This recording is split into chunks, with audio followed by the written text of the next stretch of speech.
अध्यक्ष महोदय, अतिशय महत्वाच्या बाबीवर मी मंत्री महोदयांचं लक्ष वेधू इच्छितो।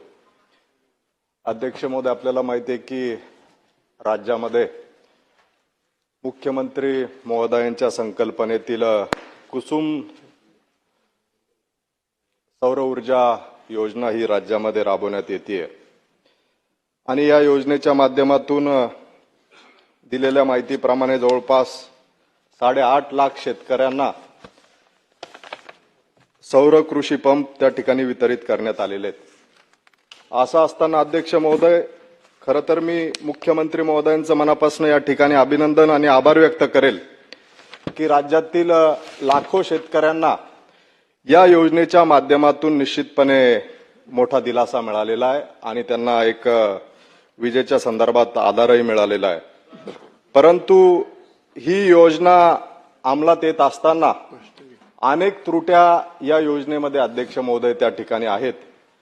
खरं तर उदाहरण म्हणून सांगायचं ठरलं तर माझ्या मतदारसंघात मदन विठ्ठल कुलवाल आणि लंकाबाई शीतलसिंग डोबाळ या 2 शेतकऱ्यांचे कृषी पंप हे ऑगस्ट महिन्यामध्ये नादुरुस्त झाले आणि तक्रार करून सुद्धा जवळपास 5 महिने हे कृषी पंप त्या ठिकाणी या कंपन्यांच्या माध्यमातून दुरुस्त करण्यात आले नाही।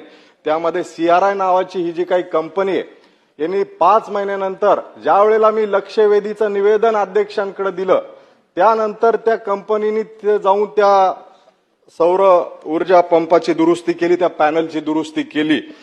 म्हणून 5 महिन्यांमध्ये त्या रब्बीच्या हंगामामध्ये त्या शेतकऱ्यांचं निश्चितपणे मंत्री महोदय नुकसान झालेलं आहे। आता याला जबाबदार कोण आहे, ही जबाबदारी कुणावर फिक्स करणार हा पहिला विषय। विमा कंपन्या त्यांचा क्लेम धुडकून लावतात। AIC विमा जी कंपनी आहे ती निश्चितपणे शेतकऱ्यांना दाद देत नाही आणि त्यामुळं नक्कीच शेतकऱ्यांचं नुकसान या ठिकाणी होताना दिसतंय। उत्तरामध्ये असं सांगितलंय की या संबंधित कंपनीवर 41,000 रुपयाचा दंड केलाय। अध्यक्ष महोदय, या सौर ऊर्जा पंपांमध्ये मोठ्या प्रमाणात नादुरुस्ती आहे। ही दुरुस्ती करण्यासंदर्भात योग्य ते पावलं उचलले गेले पाहिजेत, हा माझा प्रमुख प्रश्न आहे। आणि हे दंड वगैरे आपण जे GR काढतो हे कागदावर असतात, त्याची अंमलबजावणी होत नाही आणि त्याचा परिणाम निश्चितपणे शेतकऱ्यांच्या शेतीच्या उत्पन्नावर होतो।